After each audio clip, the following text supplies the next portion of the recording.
Ladies and gentlemen, today we are joined by Christopher Gill, who has dedicated his career to studying ancient philosophy with a particular focus on Stoicism. After teaching at prestigious institutions including Yale, Bristol, and Aberystwyth universities, he served as professor of ancient thought at the University of Exeter and is now emeritus professor. Professor Gill is a prolific author whose contributions to our understanding of ancient philosophy include his 2006 work, The Structured Self in Hellenistic and Roman Thought, his detailed translation and commentary of the first 6 books of Marcus Aurelius's Meditations in 2013, and his recent book, Learning to Live Naturally, Stoic Ethics and Its Modern Significance, published in 2022. He is also, as we've already mentioned, a founding member of Modern Stoicism. Ladies and gentlemen, please help me welcome Chris Gill. Thanks again, Phil, for asking us for the welcome, and thanks to everyone for coming. So we thought there are lots of things we could talk about. But we thought we would talk about nature, the idea of nature in Stoic philosophy. It's a big idea and it's an important theme. They think Stoics think that happiness is the life according to nature. It's a big theme, but it can be a bothersome and rather off-putting idea. People think, oh, nature. Well, in the ancient world, they had a quite different view of the world, of nature, from us. So if we start getting involved in Stoicism, are we going to be saddled with an outdated and unhelpful worldview? And do we have to relate everything to cosmic nature? Well, I think the answer to that is no. And what I want to do is to explore with you for a few minutes just the way in which in ancient Stoicism the word nature is used, the idea of nature is used, and show that it can be a very helpful idea to us today in applying Stoicism. In ancient Stoicism, the word nature is used in at least 3 ways, all of which I think are potentially helpful to us. The first one is the idea of human nature. So when the Stoics say that happiness is according to nature, one of the things they mean is that it's according to human nature. It's a life that matches the best possible human character. Well, you might say, well, that's all very well, but what is being human? What are the features of being human according to Stoic ideas? Well, the shorthand definition they typically give is that human beings are rational. We have rationality, and we're also sociable. We're naturally constituted to play our part in social groups. And so that's in the first instance what they mean by being human and by behaving in a way that's natural for human beings.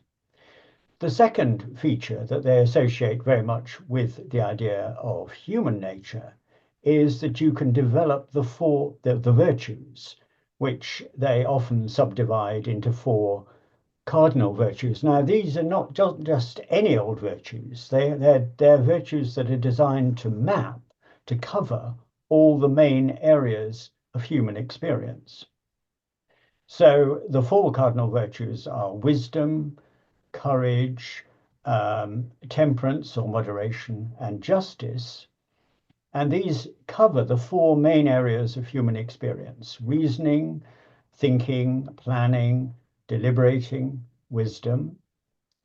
Courage covers the area of facing dangers and difficulties and challenges. Temperance or moderation covers the area of dealing with emotions and desires. And justice covers the area of dealing with other people. So the 4 virtues, these are kind of generic virtues, umbrella virtues. They cover the 4 main areas of distinctively human experience. So developing the 4 virtues means developing ourselves as human beings, developing those qualities that are natural to us as human beings. So this is a very broad concept, but it can be a very useful one. When we're trying to reach a difficult decision, we might want to say, well, if we do this, will we acting in a properly human way? Is that the way we would want human beings to behave to us? So I think it can be a very useful idea, the idea of living according to nature as meaning living according to human nature. Now, so that's one way, human nature. The second way in which they use the idea of living according to nature is what we sometimes call contextualized nature. So it's placing human beings alongside other animals, other forms of life, and then saying what is distinctive of human beings, or what do we have in common with other animals, and what makes us different. And this is the Stoics use this idea especially in connection with ethical development and education, the development of our children or our young people, and also our own personal development. Now, what are the features which the Stoics think we share with other animals? Well, we've got two core instincts which we share with other animals. One is self-preservation. We want to look after ourselves, protect our lives, and care for ourselves. And we naturally, the Stoics think, love our children. That's something that's instinctive. And that's something that we share with our animals, but as human beings, we can develop these basic instincts uh, um, by using our rationality and our capacity for sociability, and by developing the virtues. And so development is building on these core qualities, these core instincts, and developing the virtues, and thus leading a full human life. So this again can be a very useful idea. Human nature contextualized as in connection with animals. We see what we have in common with animals, other animals, and we see how we differ. And that can be a helpful way of thinking about our own life. Is this the sort of life which involves both care of ourselves and care of other people? Or not? Or are we only caring for ourselves or only caring for other people? So it's a potentially useful idea in practical living.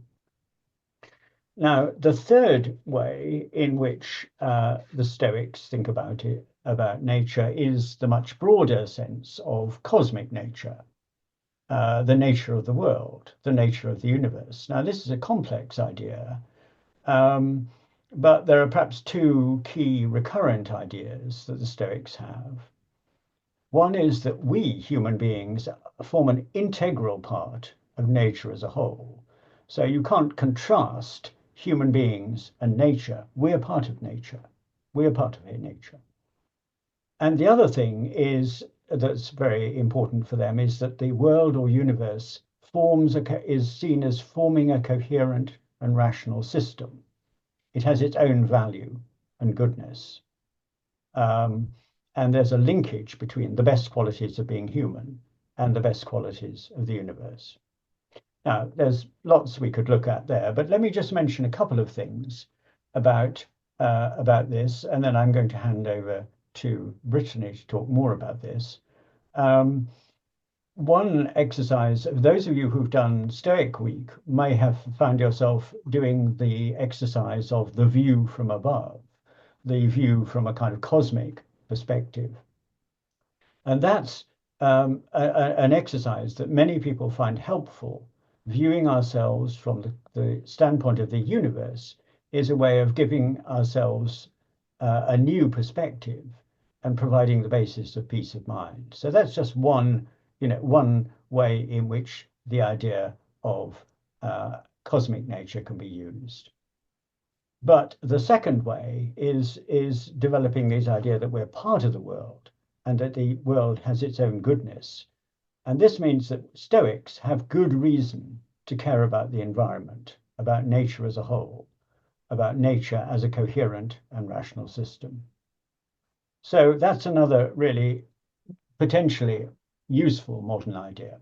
So there isn't just one way of thinking about nature. There are three ways of thinking about nature. Oh, and by the way, Stoic ethics isn't always conducted in terms of nature at all. I mean, it's often just they talk about virtue, happiness, and so on, indifference. But there's not just one way of thinking about nature, there's three ways, and each of these three ways has a lot of potentially practical implications.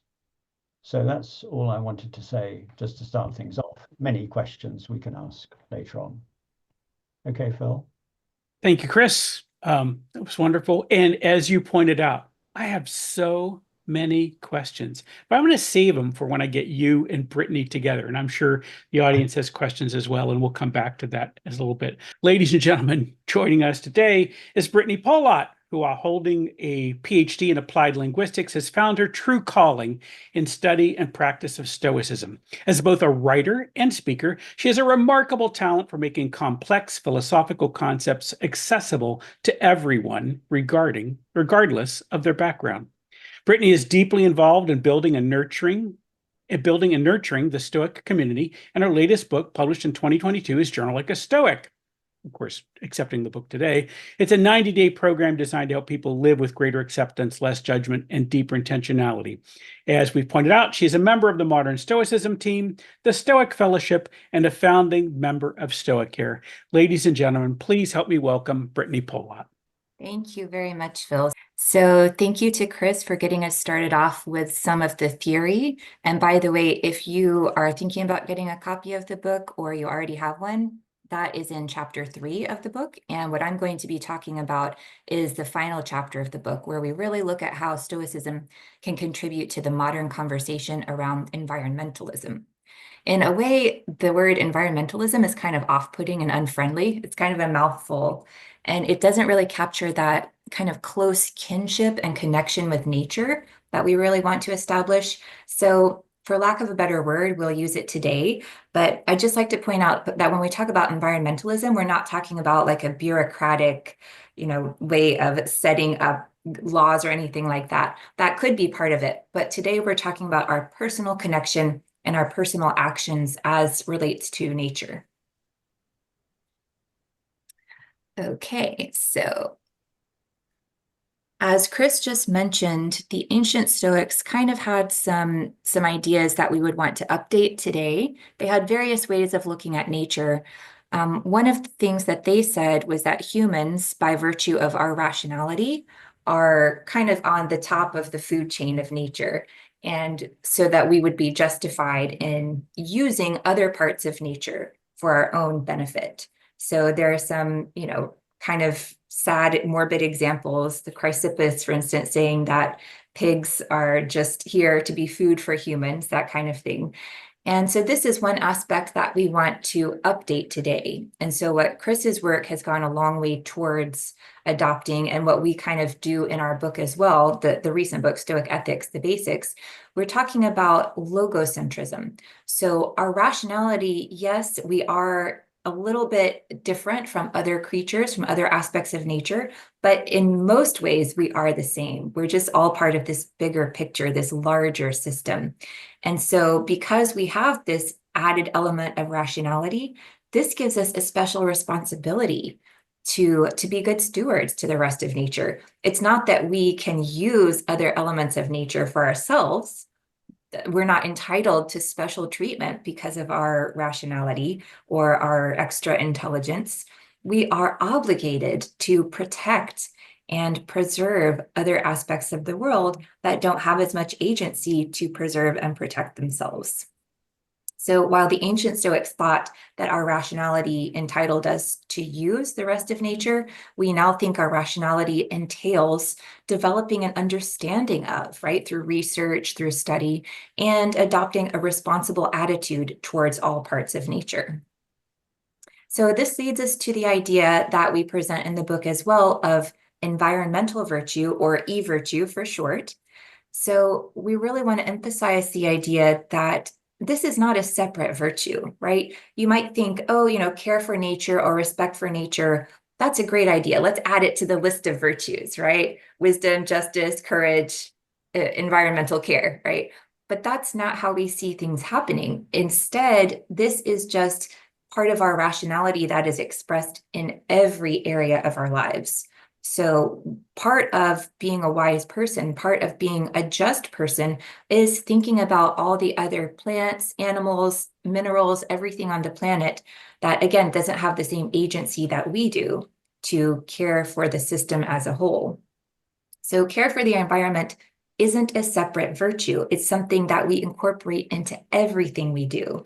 So just to give one very basic example, when thinking about food, for example, one thing I've really tried to do is move towards ethically raised, all kinds of products. So organic fruits and vegetables, but particularly animals and animal products, whether it's eggs or dairy or meat, that kind of thing. So what I'd like to do today, I'm going to go a bit Musonius Rufus on us and give some very specific practical advice.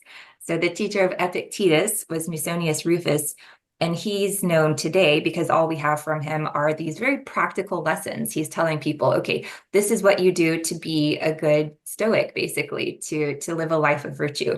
So today I'm just going to share a couple of areas where I think we can really incorporate this into a Stoic lifestyle. And I'll share some ways, some things that I've done, but most of all, I hope to get you thinking about just maybe at least one or two ways that you can start incorporating this e-virtue into your life. I'm sure many of you do a lot of these things already, but I think it's a good basis just to get us talking for today and thinking about it. Okay, so food, of course, this is a big thing. We eat 3 times a day, many of us, and food is a huge part of our lives. So thinking about how we eat, what we eat, how we get the things we eat, this is all going to be part of, being a virtuous person, living a Stoic lifestyle. So I just mentioned ethically raised animal products, but this would also include caring for the environment by trying to eat locally grown foods, even things like honey. A lot of places you can get honey that's made locally, and particularly produce, so fruits and vegetables, this kind of thing. It cuts down on transportation cost. Now, of course, the exception would be you don't want to, eat locally grown bananas if you live in Oregon, where it's not good for growing bananas, right? You want to eat the locally grown foods that are either native or really well adapted to your area. Otherwise, the agricultural processes can end up using a lot more energy or resources to grow those foods somewhere where they're not meant to be grown. So, just that's one caveat. But in general, locally grown foods that are from your area are not only better for the environment, but obviously fresher and taste better and healthier for us as well. So that's one theme that keeps coming back when we start looking at care for the environment, is that not only are these things good for the planet or good for plants and animals, they're good for us as well. Obviously, as Chris was mentioning earlier, humans are not separate from nature. We are part of nature. We evolved to be integrated into all of these, all these systems. So every time we can get closer to nature in this way and show our care, we're actually helping ourselves as well. So in some ways, these feel like big adjustments or at times even sacrifices, but in the end, we're benefiting not only others, but even ourselves. So just a couple of other ideas, reducing meat consumption overall. This is another thing that I've been working on with my family, much to my husband's chagrin. He's not totally on board with this, but that's another thing I wanted to mention, is that we're sensitive to the people around us as well. It can be easy, once you start thinking about the environment, it can be easy to kind of ignore other people who are living, a more quote unquote normal life.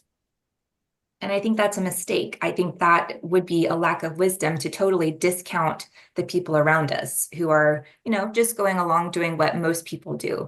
I think it's all about balance. I think it's about small steps, maybe shifting in a direction without alienating our family, our friends, our coworkers, the people around us. We don't want to get preachy. We don't want to alienate people by being too extreme. So this is something that Seneca talks about as well. He says, we don't want to, philosophy is hard enough as it is. We don't want to push people away. We want to just live a better version of the life that they're living. And that way they can see themselves living this life as well.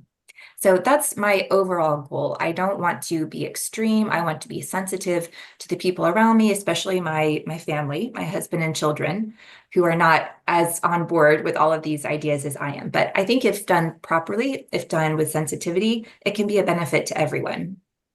So just a couple other ideas here: cooking at home instead of ordering takeout or going out to eat, really making an effort to reduce your food waste at home, which obviously is good for your budget as well. And you can do that through composting or raising your own food. So if you have, if you're growing your own vegetables or fruits or herbs, it doesn't have to be a huge investment of space or time. If you don't have an outdoor space, you can grow a windowsill garden with some herbs, and you can do a kitchen counter compost. So even if you're living, you don't have a lot of nature immediately around you, even if you're in the middle of a city somewhere, there are things that you can do.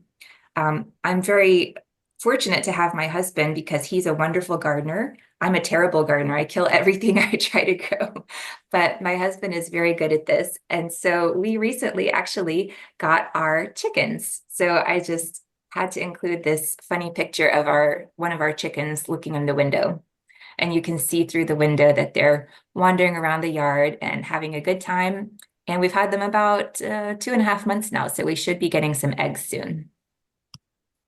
Okay, second area to talk about today, personal care. So clothes, obviously we all wear clothes every day. So this is another big area where even small changes can make a big difference.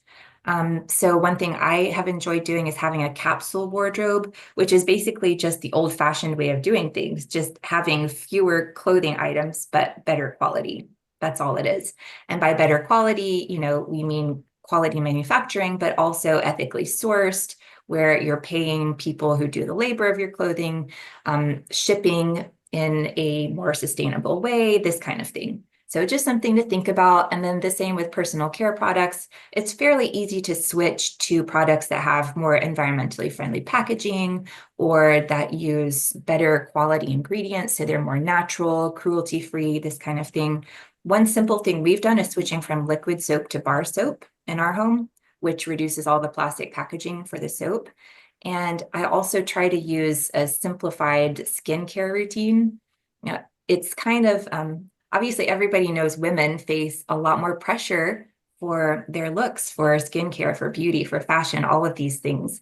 So it can be a little bit tricky to get the balance right of simplifying things, but also, not necessarily living like a cynic where you're just wearing a rough cloak every day. So what I've found is just using higher quality beauty products and just really focusing on, taking care of skin health instead of like external beauty. So nourishment from the inside out. So I hope these are useful for everyone. The last area is household, of course, buying less stuff overall, reducing consumer purchases. And again, not alienating your family, not saying, okay, we're only going to own 100 items and no one's allowed to buy another toothbrush for 3 months. Obviously, that's not going to help anyone. That's just going to backfire. But really thinking through every purchase, do we really need this? Can we do without this? Is there something that we can cut back on? Every little bit helps. And with the holidays coming up, you might think about giving experiential gifts rather than physical products, which can be, gift giving is somewhat of a sticking point in my house because our culture, being very materialistic, people tend to give the physical gifts, particularly for kids, all the toys, the plastic toys, the things they don't really even play with that just end up cluttering their bedrooms. So, it's a difficult question. And I think the best thing that I've hit on is to ask for experiential gifts, going to a museum, going to their favorite restaurant, things like that, rather than physical products. And again, thrifting, you can buy from the thrift store, you can donate your unused goods or no longer used goods to the thrift store, and switching to eco-friendly products. So I know that was a lot of things really fast, but I know I always like having practical suggestions. A lot of people talk about being friendly to the environment. And I always leave wondering, okay, well, what can I actually do? So I hope today I've given you a few ideas. Maybe we can talk about this more in the breakout rooms. But in general, I think these are some good ways to show care and responsibility towards nature and the environment. Okay, Phil, back over to you.